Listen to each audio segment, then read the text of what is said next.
Teens and drinking.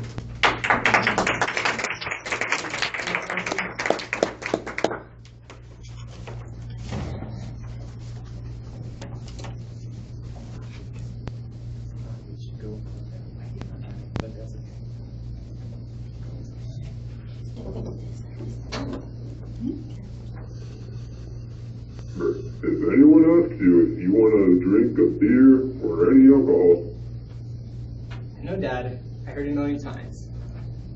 that's my boy. Hey, Johnny, want to drink a beer? No, I'm alright. I'm not really allowed to.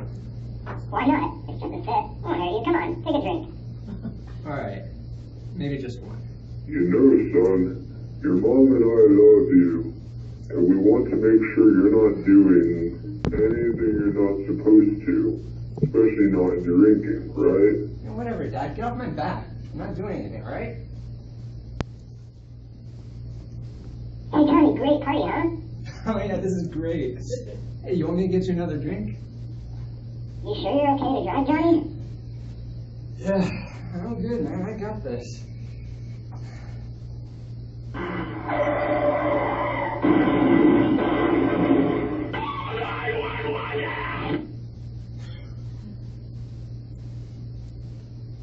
I was lucky, unlike Johnny. When I was 16, me and my gregarious group of friends met a couple of guys who were able to get us alcohol. That was when I first got drunk. I thought we were being smart about it too.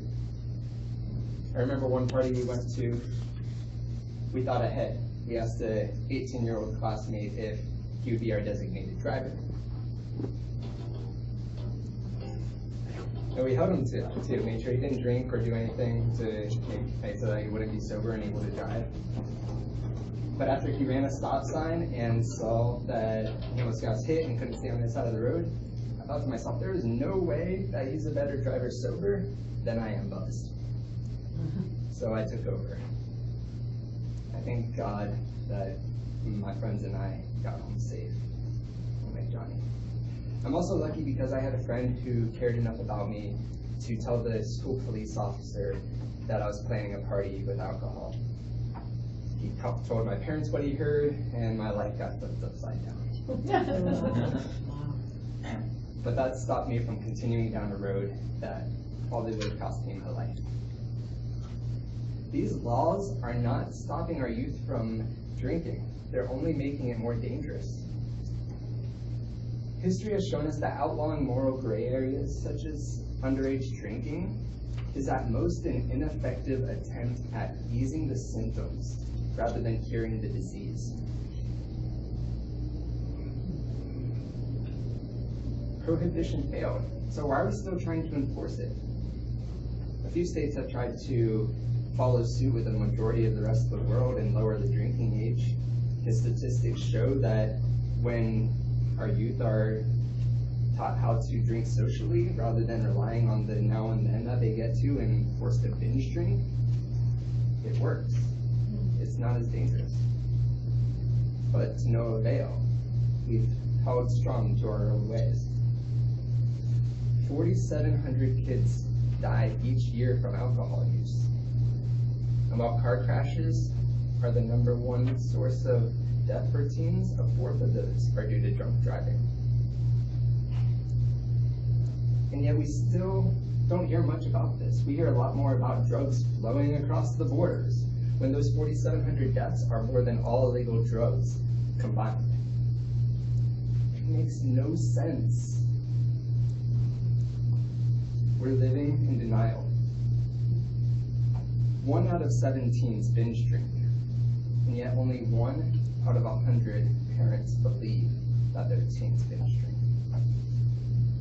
We need to accept that there is a problem in this country, and we need to fix it. The best solution would be to, at minimum, lower the drinking age, if not completely legalize it. Under parental supervision, our young adults could learn how to consume responsibly.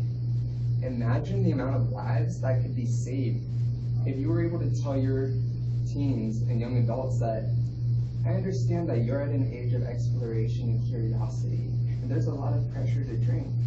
So if you decide that you want to do it, I want you to be safe.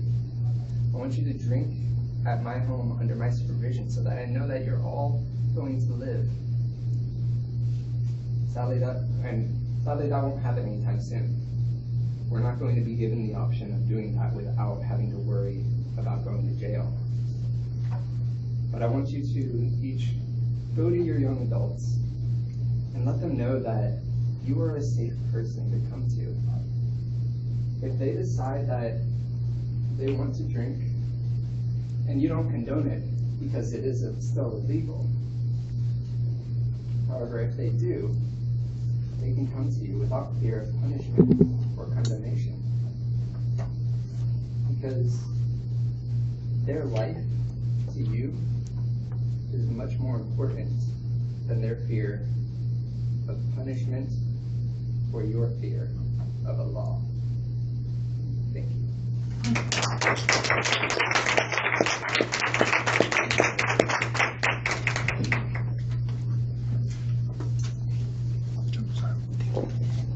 Thank you, Josiah.